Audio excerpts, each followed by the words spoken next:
The Jim Emerton strain of racing pigeons is the product of a conceptual vision of just one man, namely the aforementioned Jim Emerton. The vision was and still is to create a family of racing pigeons with stamina, endurance and enhanced homing abilities to perform at the extreme long-distance marathon level 700 miles and upwards, and that win. So let's briefly examine where this objective came from and why pigeons. This might seem obvious to pigeon fanciers, but trust me, to others it's a strange and slightly unconventional way to invest your time, money and effort in when there was and still is plenty more lucrative pastimes available to choose from. Well then, we've established what it wasn't about, which was money. It's a lot deeper with Jim, and started very early in his life, being imprinted with pigeons as a child and his love of nature. Let's fast forward to the main feature. In 1976, Jim, being a man who invested his thoughts into every challenge he assigned himself, this was just Jim's way, he played to his strengths and decided that he would take on what was and still is seen as the holy grail of racing pigeons, namely long-distance marathon racing, the pinnacle being Barcelona International at 879 miles to his loft. Once the mission was established, the easy part, Jim then turned his attention to how he could achieve his objective. Well, he could have just purchased some long-distance pigeons and give it a go, but that wasn't Jim's style. Far from it. You see, Jim had at his disposal a skill set that had never let him down, something that he always could rely on, this being his intellectual, academic and eccentric personality that was great for problem solving and planning. So with this in mind, Jim didn't just buy random birds to achieve his goal. He had calculated that to achieve it he needed to create his very own strain of long-distance marathon racing pigeons. The family begins with Stichelbauts-based birds of Descamps Van Haysen, obtained from Luella, personally selected by Jim to form a matched pair for breeding. This matched pair rewarded Jim by breeding him a son and daughter he called the Iron Man and the Iron Hen, which subsequently bred Jim's number one stock cock, Dark Destiny, a product of a brother-sister mating. Jim, again now he had identified a rich vein of gold to mine, visited Luella stud and after careful selection picked an Emile Dennis dark cock he named Darkness. This cock was a close relative of Emile Dennis' famous bird the T. Jim also purchased a granddaughter off the legend extreme distance racing pigeon Woodsider, which he promptly named Generic, which when paired to Emile Dennis' cock bird he called Darkness, bred daughter of Darkness, that when paired to Dark Destiny became Jim's number one stock pair. Let's just take a moment to ponder this union of birds, as any fanciers worth their salt will know just what it takes to find a pair of pigeons, that elusive pair of pigeons that produce birds that win. Add into this equation the distance and the time span of what this pair bred, being 71 to 879 miles over 45 years. Then if you can try to imagine the odds of this happening. This wasn't the end, it was only the start of what turned out to be a lifetime's obsession.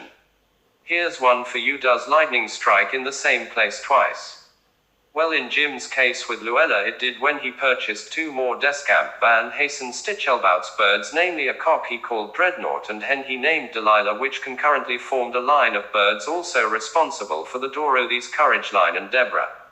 Not satisfied yet with the foundation blocks, always wanting more for the final brick, Jim obtained from Ponderosa a grandson of Keine Donkmore, a fine specimen of a bird to complete the solid foundation for building on. Bet you thought that was easy then, didn't you? Well, afraid not. As I mentioned before, this was just the start. There's more, lots more. So we will move on to the next phase. Jim's strain of pigeons had by this time achieved notoriety, though their results in long-distance marathon racing, and Jim had become friends with other fanciers which also shared the same passion for distance racing. This gave Jim the opportunity to swap birds with the likes of Jim Donaldson, Scottish National Flying Club ace, Brian Denny and Trevor Robinson, giving Jim the opportunity to introduce a select birds of the best bloodlines into his ever-evolving strain. Jim's birds, on the flip side of these exchanges, held their own, both pure and crossed, and formed an integral part of their recipients' families. Dreams can come true. You may or may not have noticed the bird on every photo so far in this presentation. It's a bit like Where's Wally, but it's in plain sight. For the astute of you, well done. Yes, it's the dark cock in the logo. This pigeon should need no introduction, for example distance flyers, but to the unenlightened let me introduce you to the current BICC record-holding longest flying bird into Britain at 879 miles, namely champion Barcelona Dream, bred and raced by no other than Jim Emerton. Barcelona Dream was also great at stock and has and still is today been instrumental added to the families of great long-distance fanciers. I feel it only right for Jim to share his thoughts and feelings with you on that magical and wonderful day when Barcelona Dream completed his arduous task. Take it away, Jim. The Race That Changed My Life. By Jim Emerton. At the age of 72, I can reflect on the nostalgia of a rich, diverse and colorful life, as poet, philosopher, Menson, author, teacher, journalist and pigeon man. In July 1995, I sent my remaining 6 birds to Barcelona International. These had the awesome and onerous task of flying 879 measured miles to Sycamore Cottage, Holtby, York. It was a seminal, dreamy and outrageous thing to do, being far further and serious than NFC-powered 735 miles, that I had achieved on day 2 in 1994 at velocity 1035 YPM. At Strensel PRS Club, Denny struck the clock, and I told the members I am going to clock. Miracles do happen, as I heard the dark, 2-year-old cock, Barcelona Dream drop on the loft. Emotions high, he looked massive as I timed him in at 879 miles to be the longest flying bird ever in race time in the 43-year history of the BICC. The corollary is that he won an RPRA medal and became a champion producer of Musgrove persistent, addiction etc. and bredest WDA St. Omer National in his first nest. I verified 2 more at 879 miles in the race and paired the champ to Little Dark Enchantment, who was one of 2 hens in the race. Since the epic race of 1995, Barcelona Dream has become a star, and I still love the bird, a freak of nature, and the transcendence and total high of the whole experience.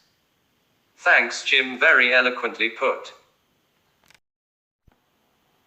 The Musgrove Continuum. There comes a time in everyone's life when we all have to embrace change whether we want to or not. Well, this time came around for Jim and his pigeons. The time on the clock had struck the hour for Jim to say goodbye to his beloved birds, but wait a minute, Jim was no ordinary fancier but was one of the thinking fanciers that plans for the future, and with his in mind he contemplated his options. He could have, as Jim says in his own words later, sold them for a fistful of dollars, but he wanted to preserve his years of work and dedication and thus provide his legacy of the strain for fanciers to come. So he put his birds of Sid Barkle, a trusted, respected fellow fancier, for safekeeping. Just as well, really, because once bitten by the pigeon bug, fanciers seem to always like the prodigal son they return. I'm sure lots of wives and partners will have heard fanciers say, "I'll just get a couple of birds as pets." Yeah, right. Anyway, I digress. Jim, with all his interests in the broader world away from the practical side of racing, soon was there helping and advising other fanciers with their long-distance marathon dreams. So partnerships were formed. Enter the Musgrove Continuum. So it was game on for Jim with his new partner Nick Harvey. Jim quickly sourced birds as close as possible to his originals for the task in hand, this time Barcelona at 710 miles, still no mean feat. I won't go into the results of their endeavors or the birds, because you can see select results on the photos provided. Needless to say, there have been, and I'm sure that there will be, more great results in the future. Now, with strains, families of pigeons, there's always pigeons brought into them with the intention to continually enhance it. Within the continuum there has been a couple of note: the Steve Wayne hen and Mick Parrish's Palomo's Open winner John's Boy. Jim never shied away from inbreeding. In fact, some of his achievement can be attributed to it, but from time to time proven select quality birds from select quality fanciers have been added, usually in the form of swaps. I would include, but to be honest it would look like a directory of who's who of long distance marathon racing, so instead I'll put a montage photo of some of their famous individual birds that are in the genes of the Emerton strain. Another thing I'm learning with strains: Families, well, Jim's anyway, is no preference is given to color, size, shape, in fact any of the usual theories at all of course you might hear Jim saying he likes the dark check velvets, but purely because he can tell when they are in condition better. The only theory is and I know it's a buzzword at the moment, so yes, it's the feet theory, and for those that might not know it, it's when the pigeon's feet are on the landing board. Jim's strain is kept fresh and current with a strict selection process, which is up to 500 miles as yearlings and 700 plus as 2 years old. Then pair best to best, then test and test again in a continuum of 45 years and counting.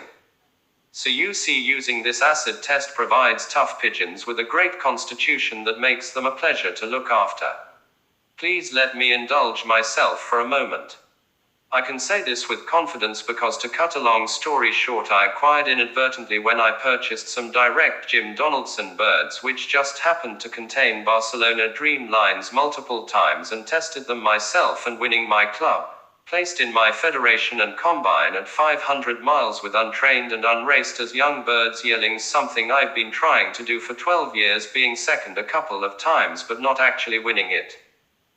There are a handful fanciers that actively race and house Jim's strain, and Jim works with them to help them achieve the dreams. Nick Harvey, as previously mentioned, Richard Scott, John Hewitt, Michael Feeney, and of course myself. There are others, but these are the ones that spring to mind. So in summary, the Emerton strain has stood the test of time over 45 years from its conception, created by an eccentric genius who is also an author, poet, and much more, above all though a pigeon man. Jim has given a lot back to the sport over the years, none more so than in the promotion of his beloved race, Barcelona International, with the British International Championship Club, and also as a scribe, penning over 500 articles to try and pass on to other fanciers his lifetime's knowledge, methods, tips and tricks, which all can be found on lmrpigeons.com. Oh yeah, Jim has penned 9 books available on amazon.co.uk, and there's a DVD on Jim in the Legends of Pigeon Racing available at info@countryside-video.co.uk. Anyway, thank you for taking your time to view and listen to a brief description of the Jim Emerton long distance marathon strain of racing pigeons. I hope you enjoyed it and found it interesting. I wish for all your pigeon racing dreams to come true in the forthcoming seasons.